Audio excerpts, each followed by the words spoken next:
Hello, नमस्ते friends. आज हमारे ACF और FRO जो आपका एग्ज़ाम जल्दी ही होने वाला है, जो राजस्थान जो को एग्ज़ाम जो RPSC जो बोर्ड इसको कंडक्ट कराने वाली है, उस बोर्ड ने इसके बारे में नोटिफिकेशन भी जारी कर दिया है कि एग्ज़ाम कब होने वाला है। तो उसमें देखिए, मैंने आपको कुछ दिन पहले मैंने 1-2 क्लास डाली थी, लेकिन बच्चों का रिस्पॉन्स अच्छा नहीं आया था। उसके बाद फिर से बच्चों ने कमेंट करना शुरू किया कि सर हमारे लिए क्लास लगवाइए। तो उसके बाद मैं फिर से आपके लिए क्लास लेके आया हूँ। देखिए, अब बिल्कुल फिक्स है, मैं आज आपको बता दूँ, अब बिल्कुल फिक्स है। जो बच्चे तैयारी कर रहे हैं, चाहे वो ही पढ़े, दूसरे बच्चे चाहे इसमें जुड़े या ना जुड़े, हम ये क्लास रेगुलर चलाएंगे, ठीक है। और डेली आपको एक दो वीडियो मिलता रहेगा। और हम इस तरीके से तैयारी करेंगे कि हमारे एग्ज़ाम में जो हमारे केमिस्ट्री के 120 क्वेश्चन आएंगे 200 मार्क्स के, ठीक है, वो हम पूरे में से पूरे लाने की कोशिश करेंगे।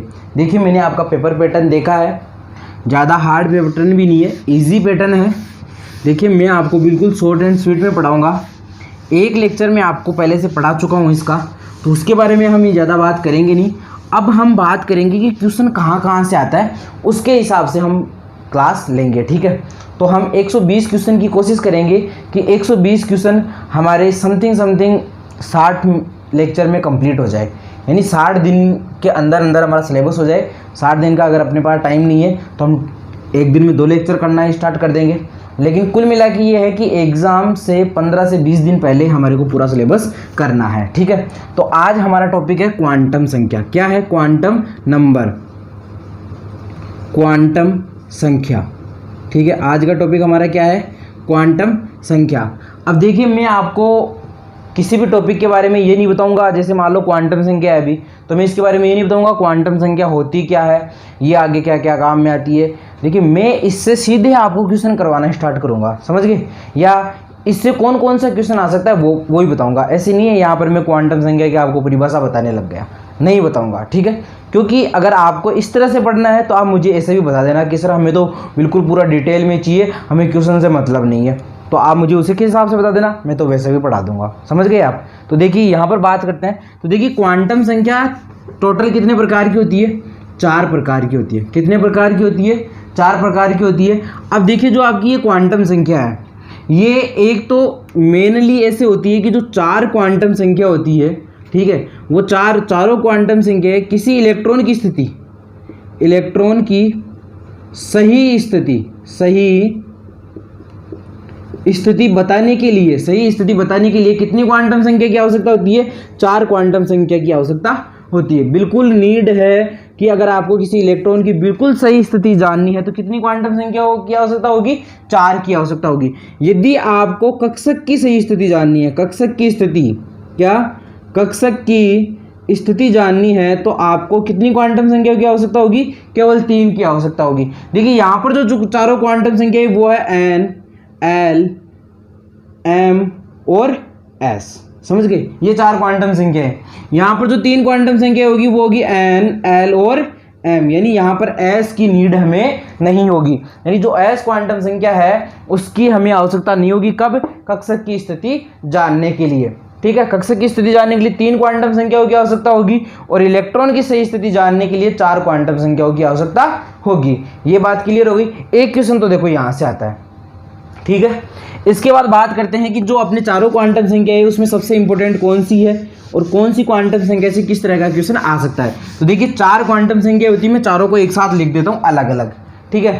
पहली है आपकी मुख्य क्वांटम संख्या, जिसे स्मॉल n से दर्शाते हैं। किससे? स्मॉल n से दर्शाते हैं, ठीक है। दूसरी देखिए आपके है द्विगंशी क्वांटम संख्या, जिसे स्मॉल l से दर्शाते हैं। किससे? स्मॉल l से। तीसरी है आपकी चुंबकीय क्वांटम संख्या। कौन सी? चुंबकीय क्वांटम संख्या, जिसे स्मॉल m से दर्शाते हैं। और सबसे लास्ट में है स्मॉल m या ml भी कर देते हैं इसे। क्या? स्मॉल l या ml भी कर देते हैं, ठीक है, m या ml, ठीक है। और सबसे लास्ट में है आपकी चक्रण क्वांटम संख्या, जिसे स्मॉल l या sm से भी दर्शाते हैं, समझ गए? कौन सी क्वांटम संख्या? चक्रण क्वांटम संख्या, चुंबकीय क्वांटम संख्या, द्विगंशी क्वांटम संख्या और मुख्य क्वांटम संख्या। 4 प्रकार की क्वांटम संख्या होगी। अब देखिए, ये तो है इनका क्या, एक तरह से प्रतीक, या मैं क्या लिख देता हूँ कि अगर इनका प्रतीक की बात करें तो मुख्य क्वांटम संख्या होती है उसे स्मॉल एन से, स्मॉल एल से, स्मॉल एम से और स्मॉल एस से, इन चारों को इस तरह से दर्शाते हैं। अब देखिए ये बताती क्या है, ये जो चारों क्वांटम संख्या है ये बताती क्या है, ठीक है। तो चारों किसके बारे में बताएगी, इलेक्ट्रॉन की सही स्थिति के बारे में। ये शुरू वाली तीनों किसके बारे में बताएगी, कक्षक की स्थिति के बारे में, ठीक है। अब देखिए ये क्या बताती है, आकार का प्रदर्शन, किसका, आकार का प्रदर्शन, किसके आकार का। देखिए मेनली ये डिपेंड किस पे करेगी, ये डिपेंड करेगी कोष पे, किस पे, कोष पे, यानी जो भी चीजें होगी इसमें ज्यादातर कोष के बारे में बात करेंगे। ये किसकी होगी, उपकोष के, किसके, उपकोष के, यानी इसमें जो भी चीजें आएगी वो मैक्सिमम किस पे डिपेंड होगी, उपकोष पे। और ये किस पे, कक्षक पे, किस पे, कक्षक पे। और ये होगी आपकी इलेक्ट्रॉन पे, किस पे, इलेक्ट्रॉन पे। यानी मैं चारों को बांट दिया है, देखो पहली वाली है वो कोष के बारे में बताएगी, दूसरी वाली उपकोष के बारे में, तीसरी वाली कक्षक के बारे में और चौथी वाली इलेक्ट्रॉन के बारे में। यानी ये किसके आकार का प्रदर्शन करती है, किसके आकार के बारे में बताती है, कोष के आकार के बारे में। यानी के कोष कैसा होगा, एल कोष कैसा होगा, एम कोष कैसे होगा, ठीक है। आपका जो पहला कोष होता है, आपका जो पहला कोष होता है के कोष, उसे पहला कोष ही बोलते हैं, एल को दूसरा बोलते हैं, एम को तीसरा बोलते हैं, इसी तरह आपका मान बढ़ता जाता है, ठीक है। अब देखिए ये किसकी करती है, उपकोष, उपकोष की आकृति का, किसका, उपकोष की आकृति का। देखिए ये क्वेश्चन बहुत बार पूछा गया है, कई एग्जामों में पूछा गया है। आप चिंता ना करें, मैं आपको जो भी ACF के या FRO के, उसके अलावा RPSC और RSSB, अपने राजस्थान में 2 ही बोर्ड चलते हैं, एक तो चलता है आपके RPSC और एक बोलता है RSMSSB। इन दोनों बोर्ड की द्वारा केमिस्ट्री के जितने भी पेपर लिए गए हैं आज दिन तक, इन दोनों बोर्ड द्वारा केमिस्ट्री के जितने भी पेपर लिए गए हैं आज दिन तक, मैं एक एक दिन छोड़ के या 2-2 दिन छोड़ के एक एक पेपर इनका डालता रहूँगा। ACF का पेपर भी इस वीडियो में अगर आपका अगर कमेंट्स अच्छा रहा, आप लोगों का अगर रेस्पॉन्स अच्छा रहा, तो ACF का तो मैं 2 दिन बाद ही डाल दूंगा, समझ गए आप। अब देखो ये उपकोष का प्रदर्शन करती है, फिर ये किसका करती है, ये अभिविन्यास का, ये उपकोष की आकृति का, ये कक्षक के त्रिविम अभिविन्यास, कक्षक के त्रिविम, कैसा, त्रिविम अभिविन्यास, त्रिविम अभिविन्यास का प्रदर्शन करती है या त्रिविम अभिविन्यास के बारे में बताती है। और चक्रण जो क्वांटम संख्या है ये इलेक्ट्रॉन के चक्रण को बताती है, किसको, इलेक्ट्रॉन के चक्रण को बताती है, इलेक्ट्रॉन के चक्रण को बताती है। यानी कि इलेक्ट्रॉन होगा वो दक्षिणावर्त है या वामावर्त है, यानी वो क्लॉकवाइज है या एंटी क्लॉकवाइज है। इलेक्ट्रॉन 2 ही तरह से बन जाते हैं, एक तो क्लॉकवाइज और एक एंटी क्लॉकवाइज। तो ये इलेक्ट्रॉन के चक्रण के बारे में बताएगी। ये बताती है कक्षक के अभिविन्यास के बारे में, यानी जो आपका जैसे पी अक्ष होगा, आपने ये बोल दिया कि पी कक्षक होता है वो कुछ इस तरह का होता है साहब, ये लो डंबलाकार होता है। आपने बोला जो डी है वो द्विडंबलाकार होता है, ये बोल दिया। लेकिन कक्षक है जैसे मान लो ये तो क्या है आपका डी उपकोष और ये कैसा है आपका पी उपकोष, लेकिन यहाँ पर बात किसकी हो रही है, पी अक्ष की हो रही है। किसकी बात हो रही है, पी अक्ष की। तो पी अक्ष कैसा होगा, ये आपकी एक्स एक्सिस और ये कौन सी, वाई एक्सिस। तो पी अक्ष होगा वो कुछ इस तरह से बना हुआ होगा, यानी अक्ष अक्ष पे होगा, तो वो कौन सा होगा, पी एक्स। तो ये किसके बारे में बता रही है, कक्षक के आकार के बारे में, कक्षक के अभिविन्यास के बारे में, कक्षक की ज्यामिति के बारे में बता रही है। इसीलिए जो आपकी चुंबकीय क्वांटम संख्या है वो किसके बारे में बताइए, कक्षक की त्रिविम अभिविन्यास के बारे में। देखिए ये बता दी उपकोष की आकृति। उपकोष कौन से होते हैं आपके, SPDF। आपके अभी तक इतने ही हैं, GHI के भी हो सकते हैं, लेकिन आपके सिलेबस में आपके इतने ही काम में आएंगे, ठीक है। तो S की जो आकृति है वो कैसी होती है, गोलाकार। कैसी होती है, गोलाकार। P होती है उसकी डंबलाकार, डंबलाकार। आपका जो D होता है इसकी द्विडंबलाकार, द्विडंबलाकार। और F होती है इसकी होती है अनियमित। कैसी, अनियमित। कई एग्जाम्स में अनियमित की जगह विस्तारित भी लिखी हुई है, ये कैसी, विस्तारित। तो आपको कंफ्यूज होने की आवश्यकता नहीं है। गोलाकार, डंबलाकार और द्विडंबलाकार, इन तीनों के अलावा 3 ऑप्शन में तो ये होंगे, चौथा ऑप्शन जो होगा वही आंसर हो जाएगा आपका। अनियमित हो सकता है या विस्तारित हो सकता है या अनिश्चित हो सकता है। यानी ऐप कक्षक की जो आकृति होती है वो हम डिफाइन नहीं कर सकते कि किस तरह की होती है, क्योंकि देखिए जैसे मेरे पास एस की बात करते हैं तो मैं गोला बना देता हूँ, पी की बात करते हैं 1 डंबल बना देता हूँ, डी की बात करते हैं 2 डंबल बना देता हूँ, लेकिन एफ की बात करें तो कैसे बनाऊँ, क्योंकि एफ की अनियमित आकृति है, पता ही नहीं चलती। जैसे आपने बायोलॉजी में छोटी क्लास में पढ़ा होगा, अमीबा की अनियमित आकृति होती है, कभी तो अमीबा टीचर ऐसा बना देता है, कभी अमीबा टीचर ऐसा बना देता है, तो कैसा भी अमीबा बनाया जा सकता है, समझ गए।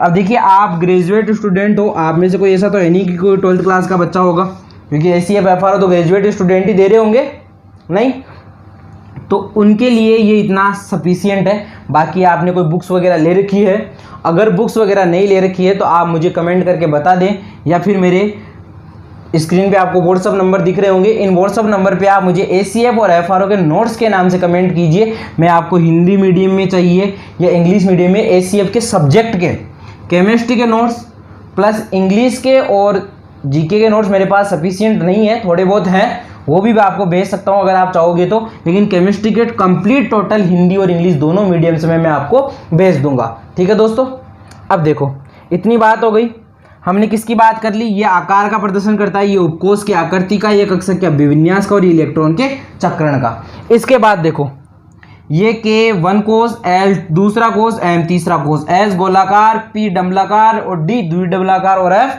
अनियमित आकृति होती है। इसके बाद देखो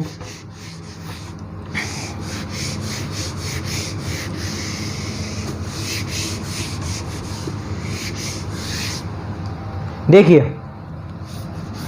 किसी कोष में अधिकतम इलेक्ट्रॉन, कोष में मैक्सिमम इलेक्ट्रॉन की जो संख्या होगी, मैक्सिमम इलेक्ट्रॉन की संख्या होगी वो होगी 2n²। क्या होगी? 2n²। ये n पे ही है केवल, स्क्वायर किस पे है? n पे। n क्या है? मुख्य क्वांटम संख्या का मान। जैसे मान लो मैं आपको बोलूं तीसरा कोष है, इसमें अधिकतम इलेक्ट्रॉन की संख्या कितनी होगी? तो देखिए n का मान कितना हो गया? 3, 3 का स्क्वायर और ये 2 से गुणा कर दिया, 3 तिया 9, 9 दूनी 18 इलेक्ट्रॉन हो गए। समझ गए क्या? किसी कोष में अधिकतम इलेक्ट्रॉनों की संख्या का फॉर्मूला क्या है? 2n²। क्या फॉर्मूला है? 2n²।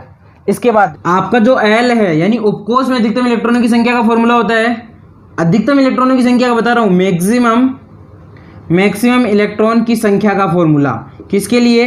उपकोष के लिए। तो ये क्या हो जाएगा आपका?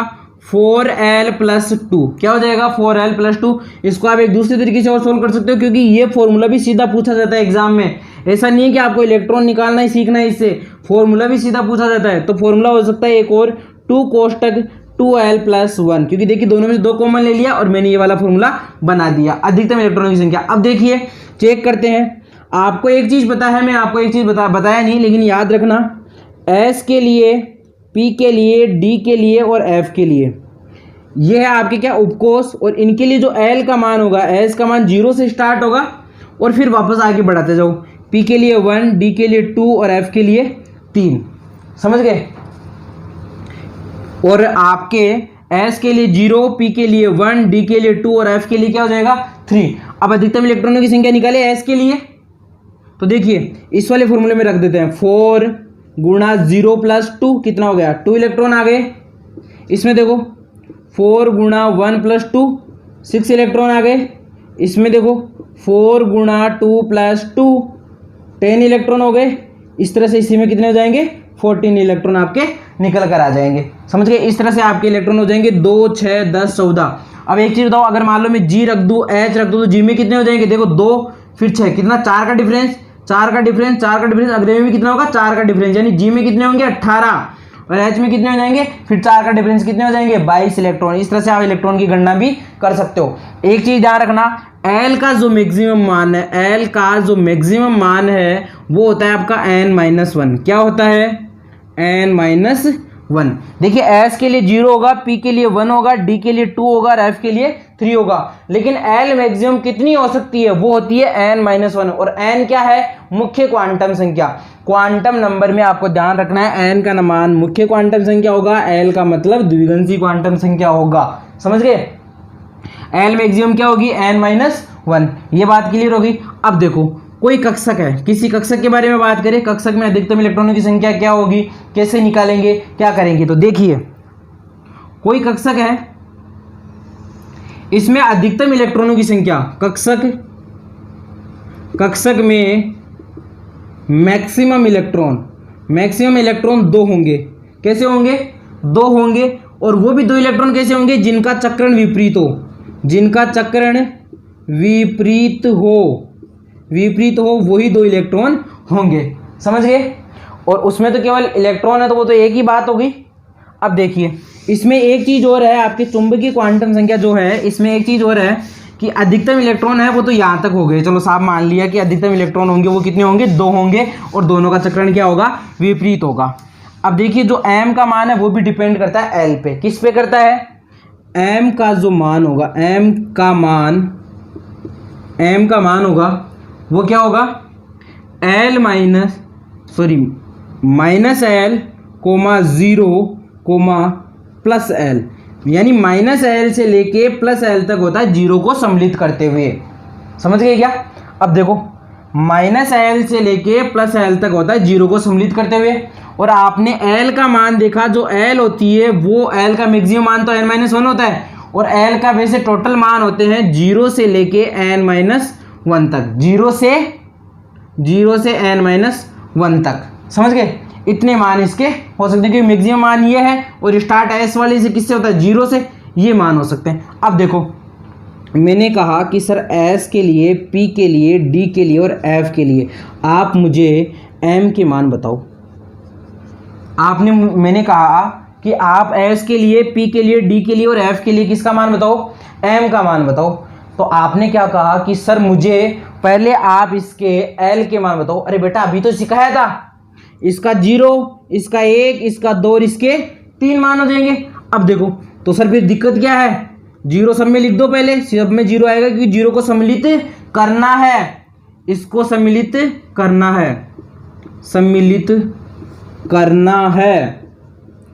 करना है, ये फिक्स है। अब देखो यहाँ पर ये 0 हो गया, और -l और +l, -l का मान कितना? 0, +l का मान 0, वही बात हो गई। अब देखो p का मान रखें तो क्या हो जाएगा? पहले -1 रख दे, -1 और फिर +1, 3 मान हो गए। कितने मान हो गए? 3। संख्या में गिनना है, कितने मान? 3 मान। और हर एक मान किसको बताएगा?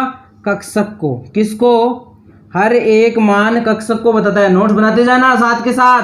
हर एक मान कक्षक को बताता है। जैसे -1 एक कक्षक को बताएगा, +1 एक कक्षक को बताएगा, 0 एक कक्षक को बताएगा। इसीलिए p में 3 कक्षक होते हैं, px, py, pz। समझ गए क्या? px, py और pz।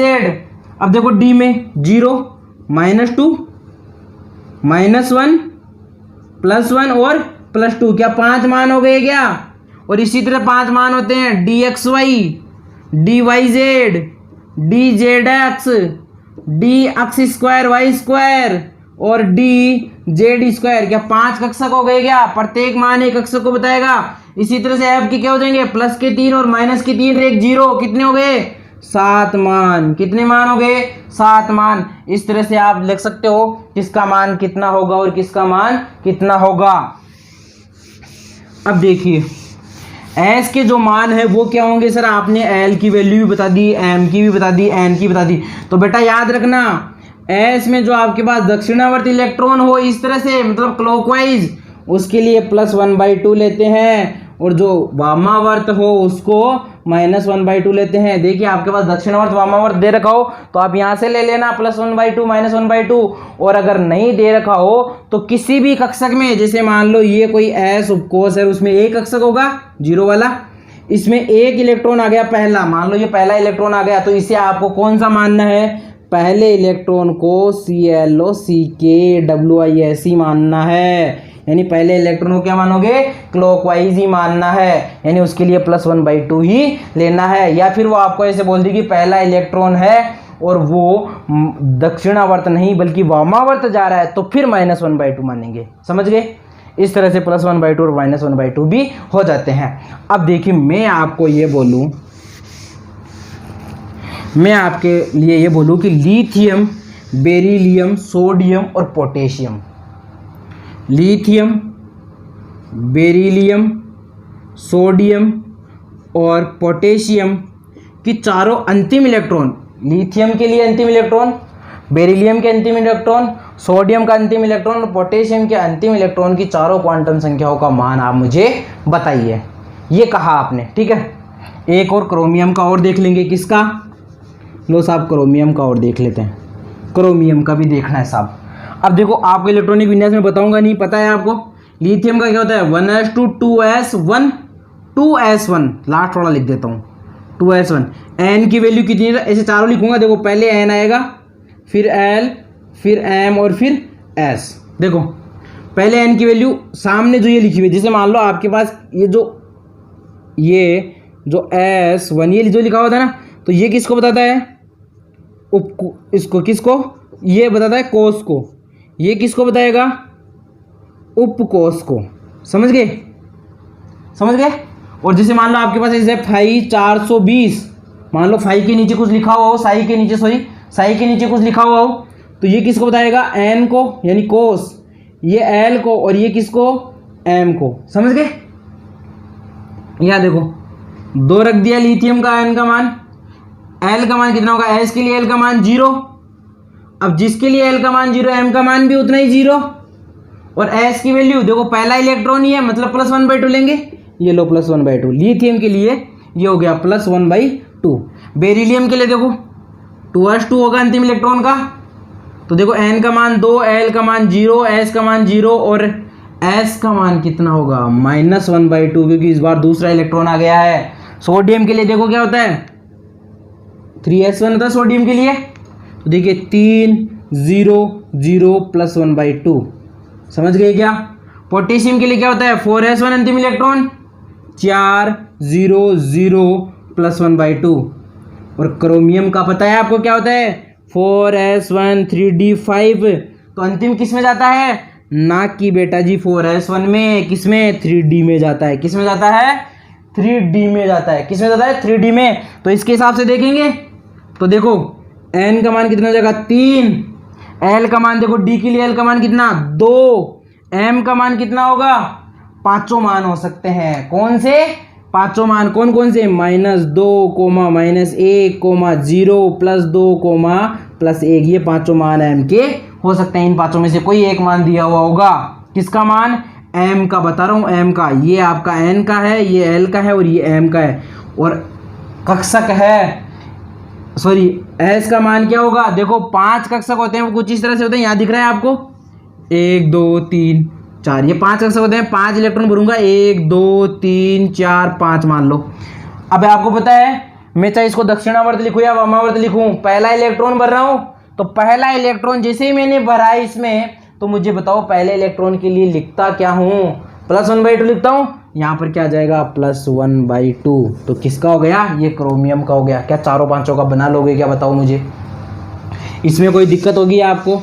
इसके बाद देखो, एक आपके कोणीय संवेग भी पूछता है। क्या पूछता है?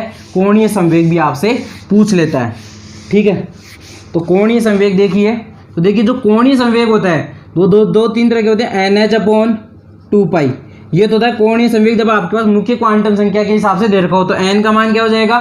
मुख्य क्वांटम संख्या, h प्लांक नियतांक, पाई का मान 22/7 और 2 आप जानते ही हो, ठीक है। और आपसे अगर कक्षकीय कोणीय संवेग पूछे या l के हिसाब से पूछे, तो l कोष्टक l+1 रूट के बाहर हो जाएगा h/2π।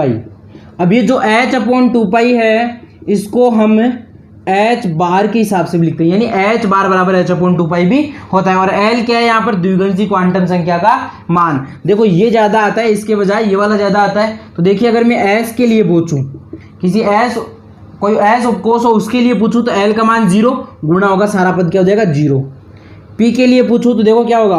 1 1, 1 1 2, 2 1 2, रूट कितना? √2 h बार लिख दिया। इसी तरह से d का कितना हो जाएगा? √6 h बार हो जाएगा। समझ गए? निकाल लो, चाहे 2 2 2 1 3 3 दूनी 6। मान लो f का पूछो तो 3 3 1 4 4 3 12। समझ गए? इस तरह से आप एफ का निकाल लोगे, जी एच किसी का भी निकालो, इस तरह से आपका क्या हो जाएगा, कक्षकीय कोणीय संवेग भी निकल के आ जाएगा। समझ गए इस बात को। इसके अलावा देखो आपकी जो मुख्य क्वांटम संख्या होती है वो कोष की आकृति तो बताती ही है, लेकिन इसके साथ साथ वो इलेक्ट्रॉन की ऊर्जा, इलेक्ट्रॉन के वेग और कोणीय संवेग, इन सब में भी वो, या इलेक्ट्रॉन की त्रिज्या में भी महत्वपूर्ण भूमिका निर्धारित करती है। ठीक है दोस्तों, अगर ये आपको वीडियो पसंद आए तो इसे लाइक करना, शेयर करना और सब्सक्राइब करना। मैं आपसे क्वेश्चन प्रैक्टिस करवा दूंगा, आप टेंशन ना लो। मैं आपको क्वेश्चन प्रैक्टिस के लिए डीपी भी आपको दे दूंगा, जो आप मतलब लिंक दे दूंगा मैं आपको 2-4 दिन बाद से ही, तो आप उससे सॉल्व करते रहना। क्वेश्चन प्रैक्टिस भेज दूंगा, 1000 क्वेश्चनों की एक मेरे पास सीरीज है, वो आपको दे दूंगा, आप उससे पढ़ लेना आराम से, कोई दिक्कत वाली बात नहीं है। नेक्स्ट वीडियो में हम पढ़ेंगे जैसे ओबव नियम है, हुंड का नियम है, हुंड की बहुलकता का नियम है, पाउली का अपवर्जन नियम है, N+L नियम है और इलेक्ट्रॉनिक विन्यास, क्योंकि यहाँ से 2 क्वेश्चन आते हैं और उससे 2 क्वेश्चन आते हैं। समझ गए। देखिए एक चीज मैं आपके भूल गया था, वो देख लो आप, कि जैसे ऐसे पूछ लेते हैं कि किसी कोष में, जो कोष किसी, जैसे अभी ऐसे अभी फॉर्मूला आया था अपने पास कि जो m का मान होगा वो क्या होगा, m का मान होगा, तो ये तो मैंने l के हिसाब से तो बताया -L, 0, +L तक, ठीक है। लेकिन अगर मान लो ये कोस के हिसाब से पूछे तो m का मान होता है वो कितना होता है, n² के बराबर। किसके बराबर होता है, n² के बराबर। आप किसी का भी देख लो, जैसे मान लो चौथे कोस की बात करूँ, चौथे में क्या क्या होंगे, 4s भी होगा, 4p भी होगा, 4d भी होगा और क्या होगा, 4f भी होगा। समझ गए। n² का मान कितना है, n का मान कितना है, 4, 4 चौक कितने हो गए, 16, कितने, 16 कक्षक। अब 16 कक्षक सर गिनाओ। देखो बेटा, एक तो s में होता है, 3 p में देखिए था px, py, pz, ये 3 हो गए। d में कितने होते हैं, 5 और f में कितने होते हैं, 7। देखो 7 और 5 12, 12 और 3 15 और 1 16, ये लो। समझ गए। तो n² का फॉर्मूला यानी अधिकतम कक्षकों की संख्या के लिए कौन सा फॉर्मूला निकालते हैं, n² का। कौन सा, n² का। एक कक्षक में अधिकतम इलेक्ट्रॉनों की संख्या 2। समझ गए।